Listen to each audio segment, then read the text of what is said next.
शुक्र तेरा तूने मुझे कितना दिया है, मुझे से गुना। जीनत बाजी दिखा दो ना कितना दिया, दिखाओ। तुम्हें बोलना पसंद है, मुझे बोलते हुए तुम्हें हंसना पसंद है। हाँ भाई यो तो बहुत ज्यादा दे दिया, बड़ा बड़ा दे दिया।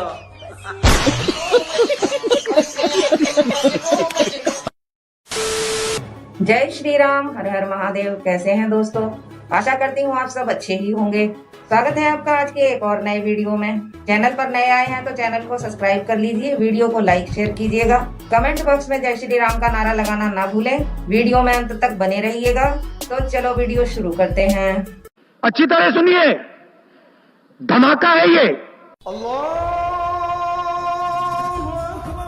नाजिम, ये अब्दुल भाई और साकिब जी भाईजान, कुछ काफिरों को लगता है कि हिंदुस्तान से आतंक खत्म हो गया है, पर हमारे होते हुए आतंक कभी खत्म नहीं हो सकता। अच्छा रुको, इस 15 अगस्त को हम हिंदुस्तान में स्कूलों पर हमला करेंगे। भाईजान बात तो सुनो, रुक जा। और सबसे पहला हमला होगा, अरे बात तो सुन लो यार, यूपी पर। भाईजान कह रहा था ना भाईजान, यूपी का नाम नहीं लेना था ना, करवा दिया ना 2 मिनट में योगी बाबा ने ढेर।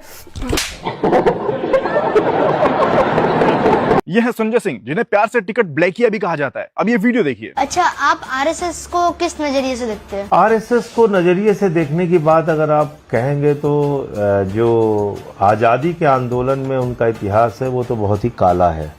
उनका अब तू गया बेटा, अब तू गया, देख तेरी औकात मैं दिखाता हूँ तुझे। आपको जहाँ से शिक्षा मिली है वो तो आरएसएस वाले दिए हैं आपको। आरएसएस का स्कूल था वो। आरएसएस के स्कूल में तो पढ़ने में क्या दिक्कत है? ਹੱਸਦੇ ਚਿਹਰਿਆਂ ਦਾ ਮਤਲਬ ਇਹ ਨਹੀਂ ਹੁੰਦਾ ਕਿ ਉਹਨਾਂ ਨੂੰ ਕੋਈ ਤਕਲੀਫ ਨਹੀਂ ਹੁੰਦੀ, ਉਹਦਾ ਮਤਲਬ ਇਹ ਹੁੰਦਾ ਕਿ ਇਹਨਾਂ ਨੂੰ ਤਕਲੀਫਾਂ ਨਾਲ ਡੀਲ करना होता है। बिल्कुल सही। सासू माँ, आपका पोता और मेरा बेटा ना आज भाषण देने वाला है। देखिए देखिए उधर देखिए, बोल बेटा बोल बोल बोल। दूध मांगोगे तो खीर देंगे। अरे अच्छा बोल रहा है, मेरे संस्कार दिए हुए, मेरे संस्कार। बोल बेटा बोल, आगे बोल आगे बोल।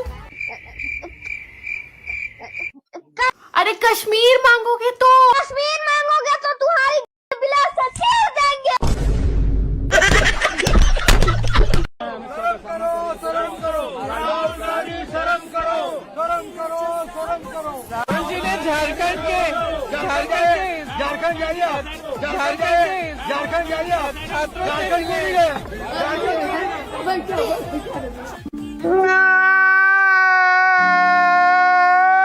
कि हम राम मंदिर पे और धारा 370 रुपए के जीवन भर वोट देते रहेंगे।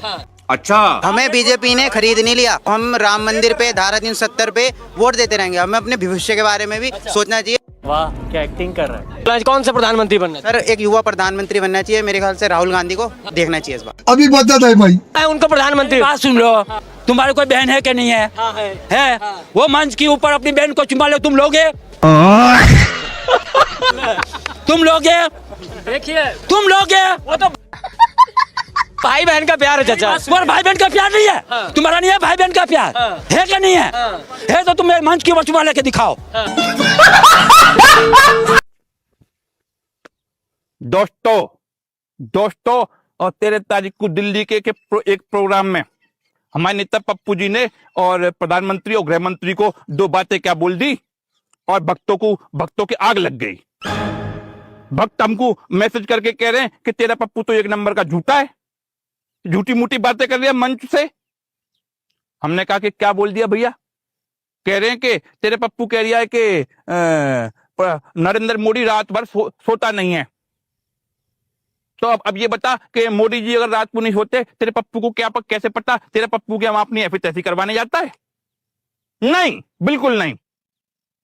हमारे पप्पू जी को ऐसे पता है कि एक रात को जब हमारे पप्पू जी और ऐसे अपने उठे और मूतने के लिए, नहीं मूतने के लिए नहीं, मूतते तो वो बिस्तर में ही है क्योंकि थोड़ी से मंदबुद्धि है और उनको प्यास लगी थी तो वो ऐसे नींद में से उठे तो क्या देखते हैं, उनकी जो मदर खलीफा हैं वो मोदी साहब का नंबर डायल कर रही हैं कुछ रोमांटिक बात करने के लिए और मोदी साहब का नंबर आ रहा है बिजी। अब मोदी साहब चाहे कुछ भी कर रहे थे फोन पे, किसी अमेरिका पाकिस्तान किसी की भी क्लास लगा रहे थे, लेकिन पप्पू जी के दिमाग में जो बात आई वो तो यही आई ना कि जैसे उनकी मदर खलीफा फोन पे बतियाती है रात भर, ऐसे ही मोदी साहब भी किसी से बतियाते होंगे तो सोते ही नहीं होंगे। और दूसरा ये क्या नाम है उसका, ये हमको कह रहे हैं कि अमित शाह जी को तड़ी पार कह रहे हैं, अमित शाह जी भाग गए थे, कब भागे थे बताओ? भागता तो तेरा पप्पू है, हमको भक्त कह रहे हैं ऐसे। हमारे पप्पू जी खुद गवाए, देखा है उन्होंने अमित शाह को भागते हुए। जब जब जब वो उनकी जो मदर खलीफा है, उन्होंने मोदी साहब का नंबर ट्राई किया, मोदी साहब ने फोन नहीं उठाया, उनका फोन बिजी जा रहा था, तो फिर अमित शाह को फोन करके बुलाया खुद को ठंडा करवाने के लिए।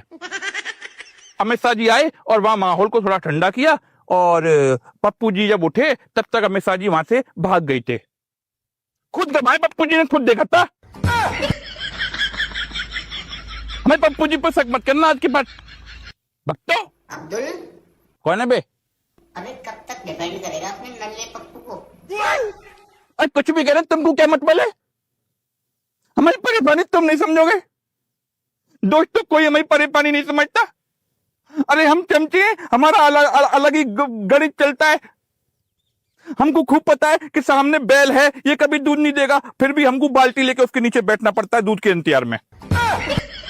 हम चमचे हैं साहब, तुम नहीं समझोगे परेशानी हमारी। और बैल भी दूध देता नहीं है, कुछ और देता है, और वही हमको पीना पड़ता है। मोदी साहब कितना जुल्म हो रही है हम पे। चमचों की परेशानी कोई नहीं समझ रहे मोदी साहब।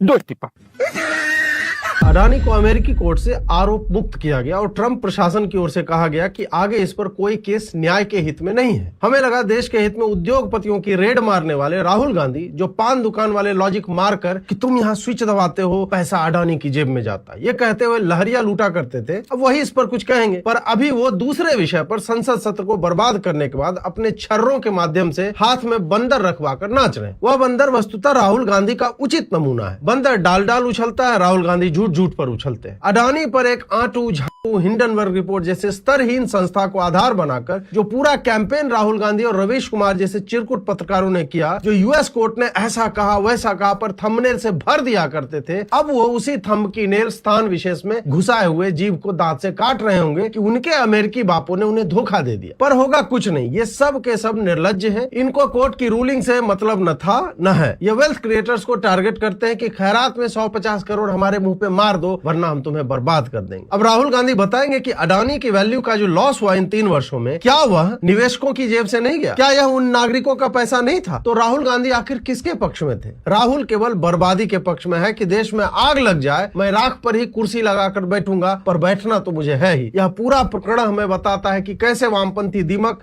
वेल्थ क्रिएटर्स और रोजगार सृजकों को तबाह होते हुए देखना चाहते हैं, ताकि वो बाद में कह सके कि रोजगार है कहाँ, कहीं नहीं है। वहीं यूएस अपने Musk, Gates, Jobs, Ford, Zuckerberg आदि को सेलिब्रेट करता है क्योंकि वो दुनिया में अमेरिकी मूल्यों को स्थापित करते हैं, और हमें यह बताया जाता है कि तुम्हारी जेब का पैसा अडानी चुरा रहा है, जबकि विकसित भारत के स्वप्न को साकार करने के लिए हमें एक नहीं 1000 अडानी चाहिए। प्रियंका जी, केजरीवाल क्यों नहीं गए वहाँ पर? आम आदमी पार्टी का कोई शख्स क्यों नहीं गया? जहाँ भी छात्रों के ऊपर कोई भी कुछ भी होगा, छात्रों के साथ हम खड़े हैं, हमेशा खड़े रहेंगे। झूठ बोल रही है तू, झूठ बोल रही है। दिल्ली में भी खड़े थे, झारखंड में भी खड़े हैं, मध्य प्रदेश में पेपर लीक हुए 14 वहां भी उनके साथ खड़े हैं, हरियाणा में जहां 11 हुए वहां भी उनके साथ खड़े हैं, गुजरात में जहां 8 हुए वहां भी उनके साथ खड़े हैं। जोर जोर से बोल के लोगों को स्कीमें बता दे ना रूबिका जी, हमारी तरफ से आपको दोहरा चरित्र नहीं दिखेगा। कोई भी पुलिस का action on students is absolutely condemnable, चाहे वो दिल्ली में हो, चाहे रांची में हो, चाहे उत्तर प्रदेश में हो, चाहे मध्य प्रदेश में हो। अच्छा जी। दोहरा चरित्र जो मुझे दिख रहा है वो मुझे बहुत सारे मीडिया के एंकर्स का दिख रहा है, क्योंकि यहाँ दिल्ली में उन्होंने बहुत मजाक उड़ाया, उनको आतंकवादी बुलाया, वायरस बुलाया बीजेपी और मीडिया। कैसा फिर मारने का तू? वो दीपके और रांका और बाकी सब आपको बहुत लाडले थे, इसीलिए आप वहां पर गए। अरविंद केजरीवाल वहां पर गए, यहाँ अरविंद केजरीवाल क्यों नहीं गए? यहाँ आपको झारखंड की यूनिट क्यों दिखी मैडम? बोलना भी हूँ क्या करिए बोल। आप भेज देते ना, अरविंद केजरीवाल के साथ आप भी जाती हो। झारखंड के बच्चों से विशेष प्रेम नहीं है। तो अब आपने चूंकि दोहरा चरित्र बता दिया, अब मैं पूरा आपका चाल चरित्र चेहरा बता देती हूँ मैडम, पूरा चाल चरित्र चेहरा दिखा देती हूँ मैं आपका। अरविंद केजरीवाल, मनीष सिसोदिया, सौरभ भारद्वाज, तमाम लोग वहां पहुंच जाते हैं और एक को टाइम नहीं मिलता है कि वहां चले जाएं। क्यों? क्योंकि वहां पर वो तमाम लोग नहीं हैं आपके फेवरेट सीजेपी वाले। Music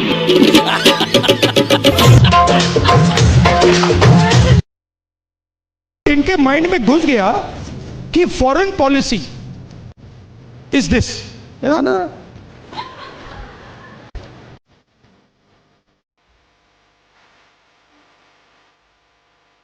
I said, you see, this is how China applies power.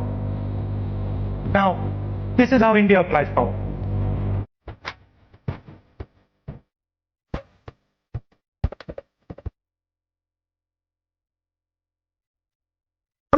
एक चीज पूछ सकता हूं ना, मिलनी समझ के तो नहीं पकड़ा था?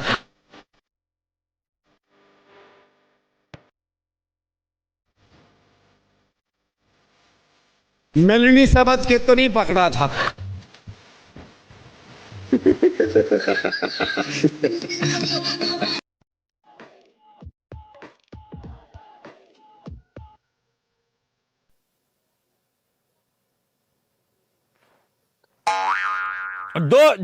दोस्तों रुको दोस्तों, दो मिनट। दोस्तों, मोदी की सरकार में हमारा हिस्सा मारा जा रहा है। हमारी प्रॉपर्टी हमको नहीं मिल रही है मोदी की सरकार में। दोस्तों, बहुत गलत हो रहा है मोदी की सरकार में। और मोदी साहब से हमारी गुजारिश है, और हमको आपकी प्रॉपर्टी में से हिस्सा चाहिए। चाहिए, हम लेके रहेंगे, हमारा हक बनता है। आपके भगत लोग हमको कहेंगे कि पहले डीएनए रिपोर्ट दिखा और तब तुझे मोदी साहब की प्रॉपर्टी में हिस्सा मिलेगा। ऐसा ही कहेंगे आपके भगत लोग हमको। हमारे पप्पू जी पे जैसे डीएनए की रिपोर्ट मांगते हैं, ऐसे ही हमसे मांगेंगे, पता है हमको। डीएनए की रिपोर्ट नहीं मोदी साहब, हम आपको पूरा सबूत दे रहे हैं। देखो, हम कांग्रेसी चमचे जो हैं वो कहते हैं कि भूरी काकी जो है वो हमारी राजमाता है। पप्पू जी की माँ ही नहीं है, हमारी भी माँ भूरी काकी है, ऐसा कहते हैं हम चमचे।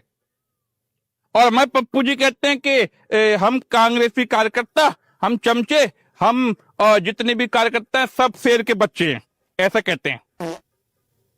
और मोदी साहब, आपके भगत लोग कहते हैं कि मोदी साहब तो शेर हैं, तो इस हिसाब से हम आपकी औलाद हुए ना मोदी साहब। अब दो प्रॉपर्टी में हिस्सा। दोस्तों, तुम बताओ हमारे हिस्सा बनता है कि नहीं बनता? कितना गलत हो रहा है हमारे संग। हमको प्रॉपर्टी में से हिस्सा चाहिए, जो बात है। मोदी साहब, देना पड़ेगा। रेंज रोवर गाड़ी चाहिए आपकी हमको, और जो चाहिए वो गुजरात वाला जो घर है आपका, वो चाहिए हमको। और अगर नहीं दिया मोदी साहब तो आपकी कंज्यूमर कोर्ट में शिकायत दर्ज कराएंगे हम, आपकी कंज्यूमर कोर्ट में। और वकील होगा हमारा काम हमारे कितना है आपका, काफिर आपका ही है। काफिर चप्पल वकील होगा हमारी तरफ से। प्रॉपर्टी में हिस्सा लेके रहेंगे मोदी साहब। जो बाता खड़ा नहीं हुआ जा रहा मोदी साहब, हमारे लिए कैब करके दो, और नहीं तो फिर दो इस्तीफा। योगी जी ये वीडियो देख रहे हैं तो उन्हें बड़ी चिंता करने की जरूरत है। योगी जी, थोड़े पेपर लीक अपने प्रदेश में रोक लीजिए, वरना भी जितने लोग जंतर मंतर पर पहुंचे यूपी से, उससे कहीं ज्यादा लोग यूपी में आंदोलन करेंगे। और आज जब कोई धमकी देता है कि दंगा करवा देंगे, तो मैं कहता हूं, आओ बच्चों, थोड़ा दंगा करवा दो, मैं तुम्हें दंगा कराना सिखा देता हूं कैसा दंगा होता। एक गुंडा बरेली में भी दंगा करवाता था, उसने एक बार धमकी दी, प्रशासन थोड़ा सहमा, मैंने कहा चिंता मत करो, तैयारी करो। उसने धमकी दी तो उसको एक बार आने दीजिए, एक बार में निपटो। भाई मजा आया, और मैं ये जो मजा है हिंदुस्तान के हर व्यक्ति को देना चाहता हूं। कैसा लगा दोस्तों वीडियो को लाइक शेयर कीजिएगा। आप देखिए यह वीडियो का लास्ट पार्ट। हम कल फिर मिलेंगे एक और नए वीडियो में। तब तक के लिए जय श्री राम, हर हर महादेव, जय हिंद, वंदे मातरम, जय हिंदू राष्ट्र। कि चाय वाला तो कोमल हृदय का है, लेकिन गाय वाला दिन में तारे दिखाएगा। वो दुनिया के सारी भाषा जानता है, जिस भाषा में समझोगे उस भाषा में समझाएगा। और कुछ चाल और रुको मेरे मित्र, योगी क्या चीज है ये बात तुम लोगों को बताएगा।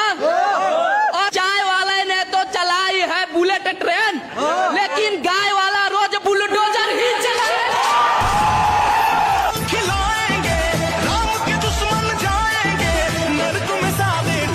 हर तरफ योगी योगी।